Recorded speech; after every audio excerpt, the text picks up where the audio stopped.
Bienvenue à ce nouveau 1345 en live, un 1345 spécial confinement, le deuxième. Je voudrais remercier tout d'abord Fabrice qui s'occupe de la partie technique de diffusion. Et puis en termes d'interaction, je vais remercier Manon qui recueille de son côté sur Mattermost vos questions. N'hésitez pas à les y poser. J'en profite également pour faire un appel à de nouveaux participants. Si vous avez envie de faire un 1345, que vous soyez de Lille ou pas, n'hésitez pas, on se rapprochera de vos chargés de communication si besoin. Je vais laisser la parole à Arthur, qui va donc nous présenter aujourd'hui ce deuxième 1345 live, donc sur le web, qui s'appelle Vers des logiciels éco-conçus. Je te laisse la parole, Arthur. Merci Alice. Eh bien, bonjour à tous. Donc, je suis Arthur Dazemar, je suis ingénieur dans l'équipe projet Spirals.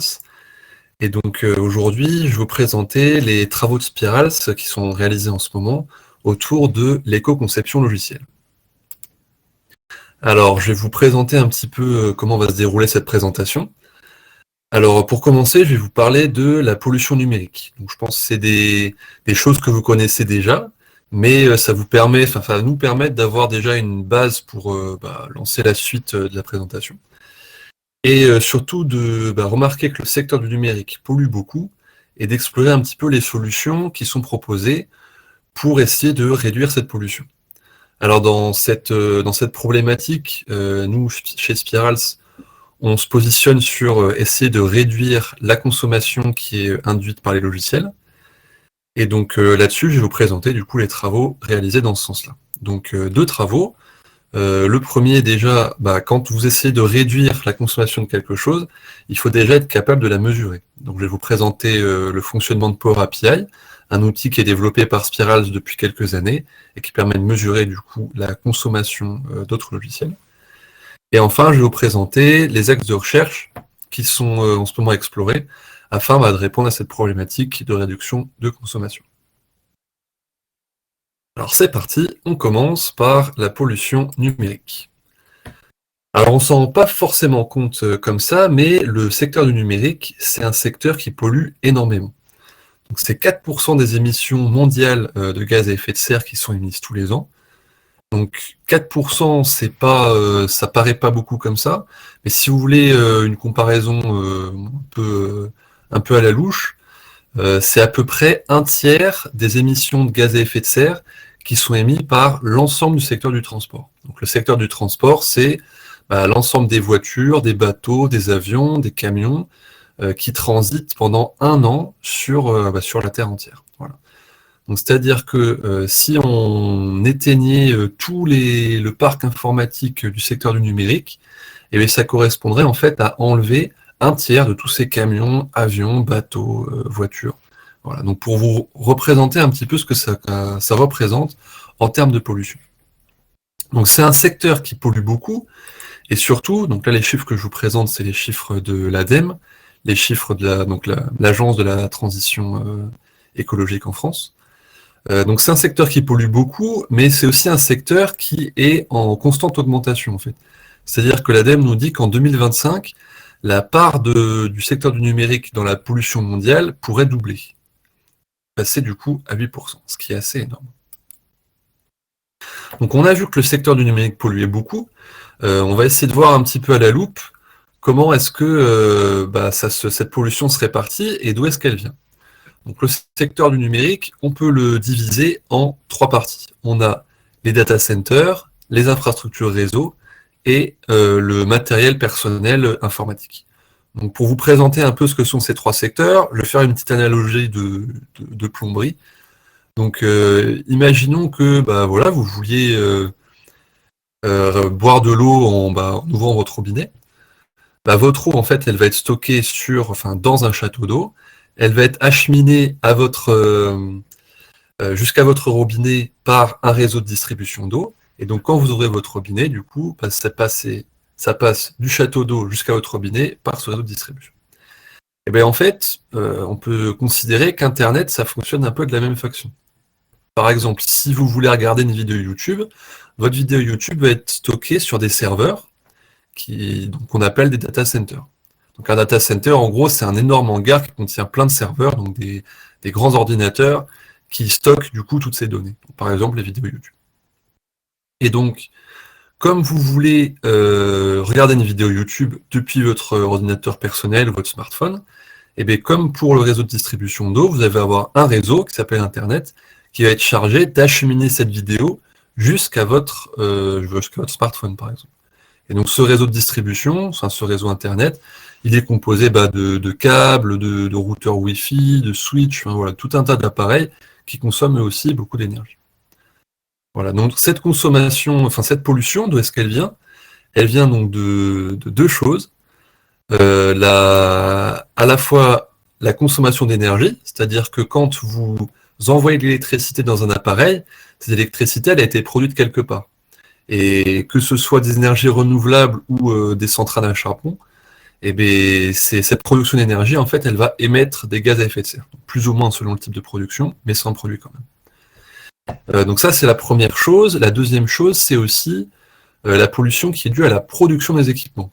Donc, par exemple, un smartphone, vous devez être au courant, il y a énormément de ce qu'on appelle de terres rares, enfin voilà, des matériaux qui polluent énormément à la production. Et en plus de ça, si vous rajoutez le transport des marchandises et tout ça, eh bien, ça rajoute en fait énormément d'émissions de gaz à effet de serre. Donc cette pollution, elle se répartit de la manière suivante.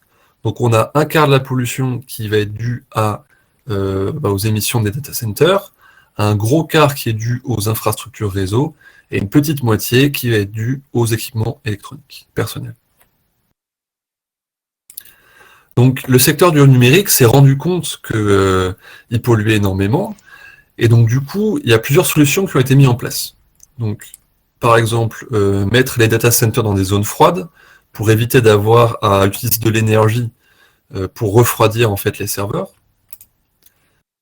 Alimenter ces serveurs ou ces infrastructures réseau avec des énergies renouvelables, qui émettent beaucoup moins de gaz à effet de serre que d'autres modes de production d'énergie.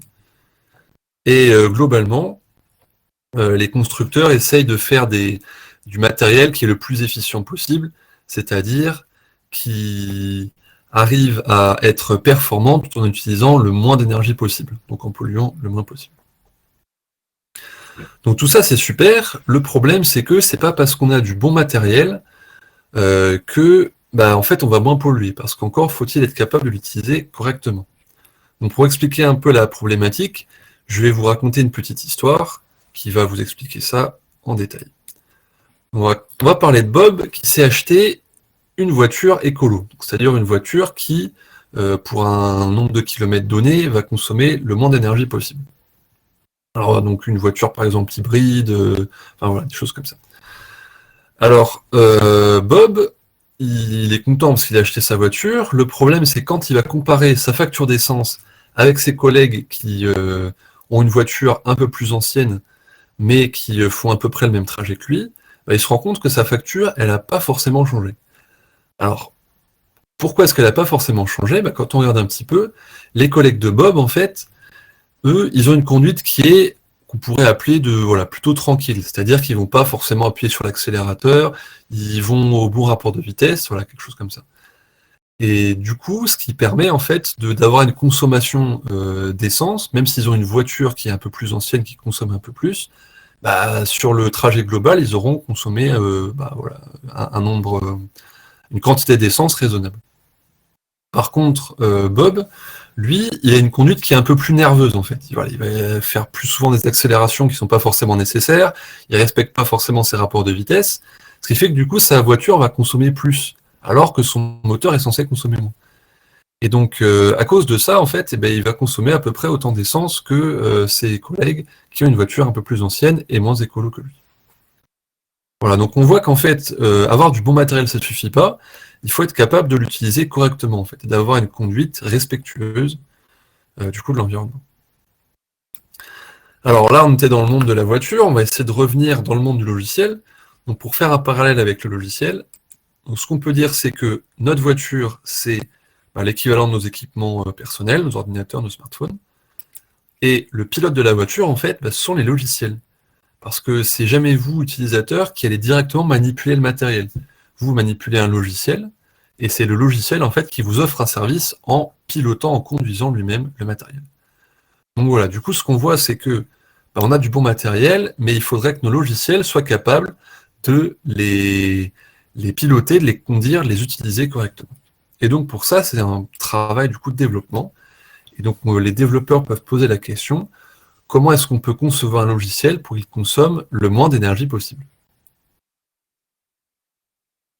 Alors, pour concevoir un logiciel qui consomme le moins d'énergie possible, il faut déjà être capable de mesurer cette consommation de logiciel. Donc là, du coup, je vais vous présenter un outil qui s'appelle Power API et qui est du coup développé par Spirals depuis plusieurs années. Et qui permet justement donc de mesurer la consommation des logiciels. Donc avant de rentrer un peu dans les détails de son fonctionnement, je vais vous montrer un petit peu les problématiques autour de la mesure de consommation d'un logiciel et quels sont les outils qu'on peut utiliser pour effectuer cette mesure. Donc on va déjà regarder un petit peu ce que c'est un ordinateur. Donc la base c'est un ordinateur, c'est un boîtier qui est relié à une prise secteur. Donc, si on ouvre un petit peu ce boîtier, on se rend compte qu'on a plusieurs composants. Donc là, je ne les ai pas tous mis, mais j'ai mis les principaux, donc comme par exemple le processeur, qui est le composant sur lequel va s'exécuter les logiciels. Vous avez la mémoire vive, qui est là où les logiciels vont aller chercher les informations dont ils ont besoin pendant leur exécution, et le disque dur, qui est là où on va stocker les photos, les vidéos, les fichiers texte, tout ça.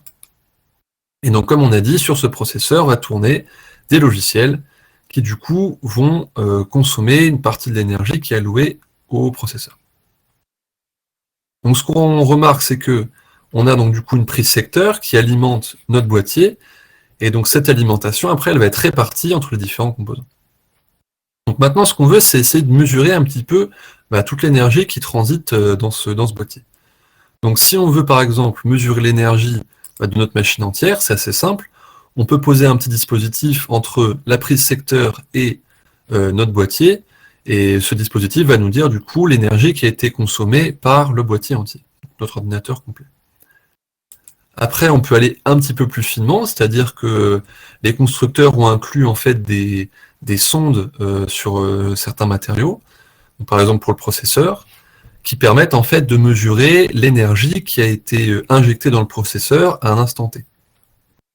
Donc ça, c'est encore assez facile parce qu'on est encore dans le monde matériel. Du coup, on peut aller poser en fait une petite sonde entre le boîtier d'alimentation et notre processeur. Le problème, c'est que nous, on aimerait mesurer directement l'énergie en fait dépensée par chaque logiciel.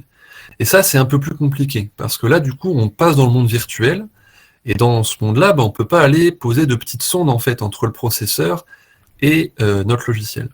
Donc là, du coup, on est embêté. Du coup, ce qu'on va faire, c'est poser ce qu'on appelle une sonde logicielle. Donc c'est un autre logiciel, en fait, qui va essayer d'estimer la consommation de chacun de ces logiciels.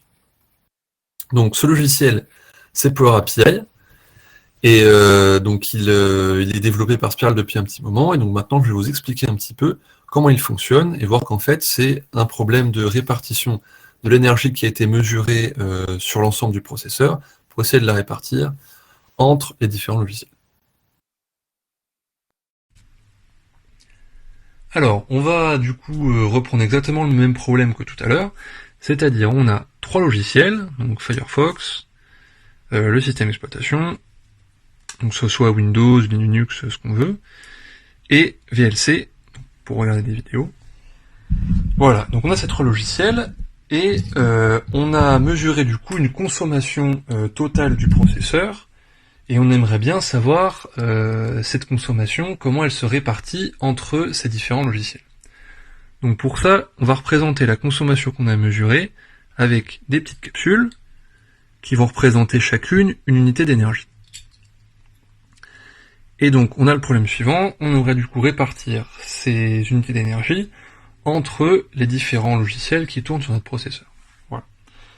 Donc ça va être un petit peu comme une enquête policière, c'est-à-dire que on a trois logiciels, et donc qui sont nos suspects, et on veut savoir qui a consommé quoi. Du coup, on va faire appel à notre inspecteur, donc qui est du coup le logiciel Power API, qui va être chargé de résoudre cette affaire.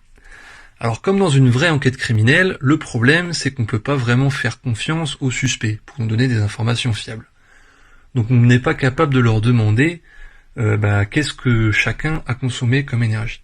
On va devoir donc faire appel à des témoins. Alors ça tombe bien, des témoins, on en a des très intéressants, qui sont les compteurs de performance. Alors un compteur de performance, qu'est-ce que c'est ? C'est une entité dans le processeur qui va en fait rendre compte de tout ce qui s'est passé sur le processeur à un instant donné. Donc là du coup ces compteurs de performance, ce qu'on va faire c'est qu'on va leur demander au moment où on a mesuré cette quantité d'énergie consommée par le processeur, qu'est-ce que Firefox était en train de faire sur le processeur, qu'est-ce que VLC faisait, qu'est-ce que le système d'exploitation faisait. Donc du coup pour ça, c'est parti, on va du coup demander leur avis à ces compteurs de performance. Donc voilà, ils vont chacun nous dire voilà, Firefox s'est comporté comme ça, VLC s'est comporté comme ça, et l'OS ainsi, voilà. Et donc maintenant qu'on a interrogé nos témoins, notre inspecteur Power API, il est capable justement d'arriver à des conclusions. Il va analyser ces indices et il va pouvoir nous dire qui est-ce qui a consommé quoi. Donc il regarde un peu comment s'est comporté Firefox, hop, il nous dit qu'il a consommé à peu près ça. Il regarde comment s'est comporté VLC, voilà, il a consommé ça. Et il regarde pour le système d'exploitation, hop, voilà, il a consommé ça. Et voilà, et donc là du coup notre affaire est résolue, on sait à partir de comment se sont comportés chaque logiciel à un instant donné, ce qu'il a pu consommer. Voilà. Donc là ce que je vous ai montré, je l'ai fait un petit peu au petit bonheur la chance, cette répartition d'unités d'énergie. Alors comment est-ce que ça se passe en réalité ? C'est beaucoup plus précis. En fait ce qu'on a c'est que Power API va utiliser un modèle de machine learning qui a été entraîné en fait qui est entraîné au fur et à mesure de son utilisation. Et en fait ce qu'il va faire c'est qu'il va à partir de données de comportement d'un logiciel être capable de calculer quelle énergie a été consommée par ce logiciel. Voilà. Alors donc là on vient de voir du coup comment fonctionnait Power API et donc comment est-ce qu'on était capable en fait de mesurer la consommation énergétique d'un logiciel. Donc maintenant qu'on a vu ça, en fait on est capable d'essayer de trouver des moyens de diminuer la consommation d'énergie d'un logiciel. Et donc là, du coup, ce que je vais vous présenter sont des axes de recherche qui sont explorés alors par deux doctorants, Shekib Belgaïd et Zakaria Rounani, qui du coup essaient de trouver des moyens de diminuer la consommation d'un logiciel. Donc ce ne sont pas encore des résultats en fait qui sont fixes, c'est-à-dire que la recherche est encore en cours en fait, issu le travail de leur thèse. Et donc voilà, du coup, ce que je vous présente, c'est pas encore un résultat fixe. Alors donc, première étape pour essayer de produire un code source qui consomme le moins possible, pour essayer de réduire la consommation d'un logiciel, c'est déjà d'essayer de produire un code source qui consomme le moins possible. Donc là, c'est du travail un petit peu de chirurgie. Donc, ce qu'on essaye de faire, en fait, excusez-moi, c'est, donc par exemple, lorsqu'on va mettre un logiciel à jour, donc comme vous le savez, un logiciel, il va souvent y avoir une mise à jour. Et donc par exemple, quand vous avez envie de rajouter une fonctionnalité, ou par exemple, s'il y a un bug ou une modification de performance à effectuer, on va modifier le logiciel. Et donc cette modification, ce qu'on a envie, c'est qu'elle consomme en fait le moins d'énergie possible, même qu'elle ne dégrade pas la performance énergétique par rapport à la performance précédente. Donc on va essayer de voir un petit peu comment ça pourrait fonctionner. Donc imaginons qu'on ait un logiciel, donc représenté ici par son code source. Donc on va déjà faire passer des tests à ce logiciel, et donc pendant l'exécution de ces tests, on va mesurer combien d'énergie il a consommé pendant l'exécution de ces tests. Donc du coup, on obtient ici une petite note, voilà, une bonne note, note A. Très bien, donc par exemple, on a pu mesurer ça avec les outils que je vous ai présentés tout à l'heure, Power API. Donc ensuite, on effectue une mise à jour, donc on rajoute une fonctionnalité par exemple. Voilà, donc on va enlever des morceaux de code, en rajouter, ça nous crée du coup notre modification. Et une fois qu'on a modifié notre logiciel, on va refaire passer des tests à notre version mise à jour. Et là, on voit que notre version, en fait, elle a consommé plus d'énergie que la version précédente. Donc, la note a été légèrement dégradée. Et donc là, en fait, ce qui se passe, c'est plus au niveau du développeur de décider, en fait, ce qui va se passer. C'est-à-dire, par exemple, si le développeur estime que la mise à jour qu'il a effectuée, eh bien, effectivement, ça rajoute quelque chose, donc ça nécessite qu'il y ait un peu plus d'énergie qui soit consommée par le logiciel. Dans ce cas-là, on peut conserver la mise à jour telle qu'elle. Par contre, il est possible que cette mise à jour ne nécessite pas tant d'énergie que ça, comparé à ce qu'aurait pensé le développeur. Donc du coup, on peut essayer de voir en fait quels sont les moyens pour essayer de réduire l'impact énergétique de cette mise à jour. Voilà, donc ça c'est un processus qui est proposé. Donc d'autres méthodes, en fait, ça pourrait essayer de trouver des façons de modifier le logiciel qui soient donc on va dire des façons qui soient vertes, donc soit qui ne dégradent pas la consommation énergétique du logiciel, voire même qui l'améliorent. Voilà. Donc ça, c'est des travaux qui sont de recherche qui sont effectués dans ce sens-là. Alors aussi, si on veut agir sur le code source, on peut aussi se poser la question de quel langage utiliser pour réaliser notre logiciel. Donc un logiciel, comme vous le savez, c'est écrit dans un langage particulier. Il faut savoir qu'il n'y a pas qu'un seul langage, il y a beaucoup de langages de programmation, et que chacun a ses avantages et ses inconvénients en fonction de sa consommation énergétique. Voilà. Donc en fait, c'est des questions que le développeur peut se poser quand il crée un nouvel outil, c'est se demander, voilà, pour la tâche que je vais réaliser, quel est le langage qui consomme le moins possible. Voilà. Du coup, ça, il y a aussi des études qui essaient de montrer la consommation des différents langages. Alors donc là, je vous ai montré comment essayer de réduire la consommation du logiciel en agissant sur son code source. Donc c'est un travail assez minutieux de chirurgie, je disais tout à l'heure. Là, on peut aller sur quelque chose de peut-être un petit peu plus large, c'est-à-dire s'attaquer à l'environnement d'exécution. Donc l'environnement d'exécution, qu'est-ce que c'est ? En fait, il faut vous dire qu'un logiciel, il est rarement exécuté directement sur le matériel. Vous allez toujours avoir des couches entre le matériel et le logiciel. Par exemple, un système d'exploitation, parfois vous allez avoir ce qu'on appelle une machine virtuelle. Donc par exemple, pour les langages Python ou Java, le langage est exécuté sur une surcouche qu'on appelle une machine virtuelle. Et donc cet environnement d'exécution, donc c'est ces couches-là représentent l'environnement d'exécution. Et donc cet environnement, en fait, vous pouvez le configurer. C'est-à-dire comme un logiciel, vous avez des propriétés que vous allez pouvoir configurer avec des paramètres particuliers.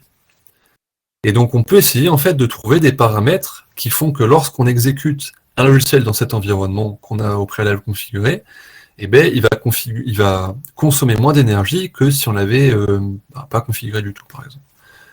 Donc c'est des problématiques de recherche qui ne sont pas si évidentes que ça, parce que donc on pourrait se dire, en fait on a juste à trouver une configuration, et ça marchera peut-être un peu pour tout.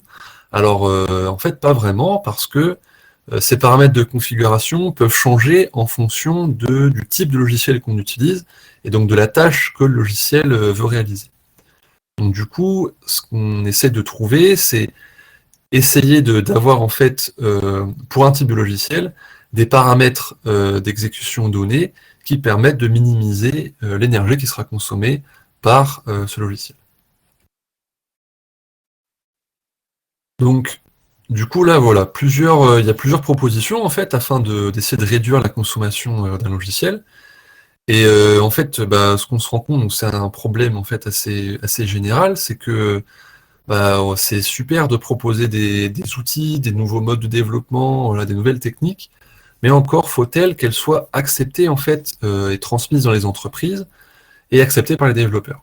Donc pour ça, donc Zacharia qui est en thèse donc qui est en thèse cifre entre INRIA et Orange, a réalisé en fait une étude qualitative chez les développeurs d'Orange pour estimer leur rapport à l'éco-conception logicielle. Alors les développeurs lui ont répondu que le rapport justement à l'éco-conception, il n'était pas très développé chez eux, mais du coup ils ont transmis en fait plusieurs pistes qui permettent en fait, qui permettraient d'améliorer un peu ce rapport à l'éco-conception. Je voulais présenter un petit peu ici. Donc la première, c'est déjà d'essayer d'allouer du temps de développement à l'éco-conception. Donc quand on définit un projet en fait de développement, essayer de penser en fait à allouer du temps aux développeurs afin qu'ils puissent réfléchir sur comment concevoir le logiciel pour qu'il consomme le moins d'énergie possible. Une autre chose qui est très importante, c'est essayer de sensibiliser et de former les développeurs. Donc soit par des formations vraiment sur le long terme et structurées, soit peut-être par des événements, comme on est en train de faire aujourd'hui, là, par exemple sur l'heure du déjeuner, où voilà, on vient discuter un petit peu d'éco-conception pour sensibiliser plus largement les développeurs. Alors ça peut aussi passer par exemple par des experts qui seraient pleinement qualifiés en éco-conception et qui iraient peut-être d'équipe ou de projet en projet afin d'apporter une aide ponctuelle sur voilà, une problématique de conception écolo. Voilà, et enfin, donc essayer, le plus possible, avoir des outils donc des outils de mesure de la consommation logicielle qui soient faciles à utiliser et surtout qui affichent des résultats clairs. Voilà, donc ce qu'on voit du coup, c'est que on a des solutions qui peuvent être proposées, mais que c'est quand même important de travailler aussi avec les développeurs pour leur fournir des outils qui leur correspondent et les former en fait à ces nouvelles méthodes de développement. Donc on arrive à la fin de cette présentation.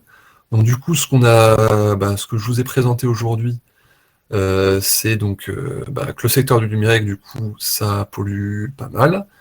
Que nous, chez Spirals, ce qu'on essaie de faire, c'est d'essayer de trouver des solutions afin de réduire cette pollution en réduisant la consommation qui est due au logiciel.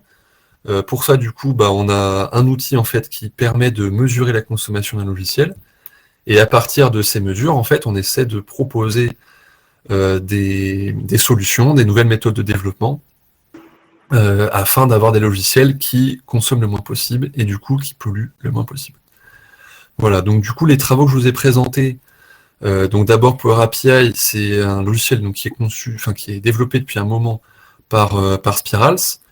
Mais là, ce que je vous ai présenté donc, dans la petite vidéo, c'est un modèle de machine learning qui a été conçu et développé par Guillaume Fieni pendant sa thèse, qui est toujours développé d'ailleurs, donc supervisé par Romain Rouvois. Alors moi, je les aide un petit peu sur la réalisation du logiciel. Et donc les méthodes de développement là, que je vous ai présentées juste après, donc ce que je vous ai dit, c'est ça, c'est que c'est le travail de Shekib Belgaïd et Zacharia Ounani, et qui sont en thèse aussi supervisés par Romain Rouvois. Voilà.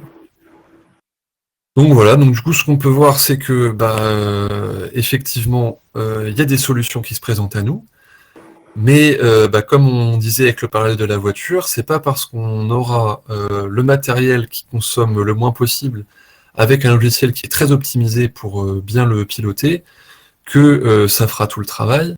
Le pilote tout à la fin au final ça reste l'utilisateur. Et du coup, ce qui est important peut-être aussi de questionner, c'est notre rapport au numérique et peut-être amener sur le tapis la question de la sobriété numérique. Voilà. Mais ça, bon, c'est un autre débat et peut-être sûrement d'autres axes de recherche. Voilà. Donc, je vais rendre la parole à Alice et merci beaucoup pour votre attention et voilà pour les questions. Un grand merci à toi, Arthur. Donc, on va passer aux questions. Je reçois donc les questions de la part de Manon. On a Corinne qui nous demande, est-ce que la consommation est toujours la somme des consommations des applications ou bien est-ce qu'il peut y avoir des interactions? Par exemple, si VLC et Firefox fonctionnent en même temps, est-ce que ça ne risque pas de provoquer le lancement du ventilateur et donc d'augmenter la consommation totale? Alors, c'est une super question. Donc, je vais revenir un petit peu sur les slides de tout à l'heure. Alors, tac, tac, tac. Voilà. Alors, celui-là, il sera peut-être un peu plus clair. Donc, du coup, oui. Donc déjà, ce qu'il faut savoir, c'est que ouais, chez Spirals, nous, on mesure la consommation, en fait, qui est la consommation du logiciel sur le processeur et en rapport avec la lecture d'informations dans la mémoire vive. Voilà. On n'a pas encore les compétences pour aller essayer de mesurer l'impact sur les autres devices, parce que c'est des modèles en fait de calcul et de consommation qui sont différents. Donc à chaque fois, c'est un travail de recherche différent à faire pour chaque matériel. Donc du coup, on ne prend pas par exemple en compte le ventilateur. Par contre, oui, la consommation, enfin la somme des consommations, c'est pas du coup la consommation totale du processeur. Donc par exemple, une machine, en fait, vous allez toujours avoir une consommation à vide. Donc du coup, le processeur, en fait, il fait pas exception. Même si on enlevait tous ces logiciels, il y aurait en fait toujours une consommation à vide qui correspond au fonctionnement de base du processeur, en fait. Donc en fait, j'aurais dû être un peu plus précis dans la petite vidéo avec les capsules là. Quand j'ai réparti les capsules, il aurait fallu avoir en fait une quatrième zone qui correspondrait en fait à la consommation de base du processeur pour lui allouer une des capsules en fait de la quantité totale d'énergie. Et bien sûr en fait, alors le processeur en fait va pas se comporter de la même façon s'il y a un seul logiciel qui tourne ou s'il y a deux logiciels qui tournent en même temps. Donc du coup en fait la consommation va être différente. Et donc, qu'on ait en fait deux logiciels qui tournent sur deux processeurs différents ou les deux logiciels qui tournent sur un seul processeur, ça ne va pas engendrer en fait la même consommation parce que le processeur ne va pas les gérer de la même façon. Voilà. Voilà. J'essaie de faire un peu le tour de la Ok. question. Petite question suivante de la part de Benjamin. Est-ce qu'il y a des études en cours chez Spirals sur comment analyser la consommation d'une application web? Pour le coup, sa consommation est répartie entre le serveur, les postes clients et l'ensemble des équipements réseau mis en œuvre. À toi. Alors, donc ça, c'est donc une question pareil qui est un peu compliquée. Donc c'est des choses qu'on est, on va dire, presque capable de faire, mais qui demandent en fait une infrastructure de mesure qui est quand même plus complexe. Donc par exemple, c'est ça, pour mesurer en fait l'impact total d'une application, il faut être capable d'aller déployer du coup une sonde sur le terminal de l'utilisateur. Par exemple, pour mesurer l'impact d'une vidéo YouTube, il faudrait donc mettre une sonde sur votre ordinateur, sur le serveur de YouTube qui est en train de du coup vous fournir le service. Et il faudrait après être capable de mesurer l'intégralité des équipements réseau qui font le transit en fait entre le data center de YouTube et votre terminal personnel. Donc pour la partie data center et la partie terminal personnel, c'est des choses qu'on est capable de faire. Alors à condition bien sûr que YouTube nous autorise à mettre une sonde, donc ça c'est une autre question. Mais après, donc pour plutôt l'infrastructure matérielle, c'est un peu plus compliqué parce que c'est des choses qui sont assez mouvantes et il faut en plus être capable de mettre là du coup une sonde directement matérielle et d'isoler la consommation en plus due à cette infrastructure réseau. Donc ça c'est pas évident.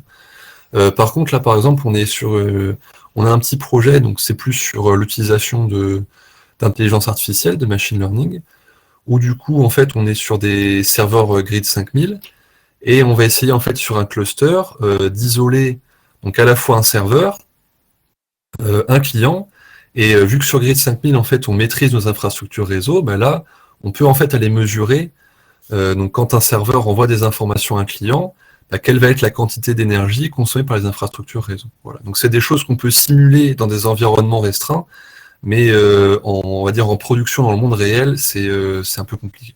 Voilà. Ok, merci. Une question de Fabrice.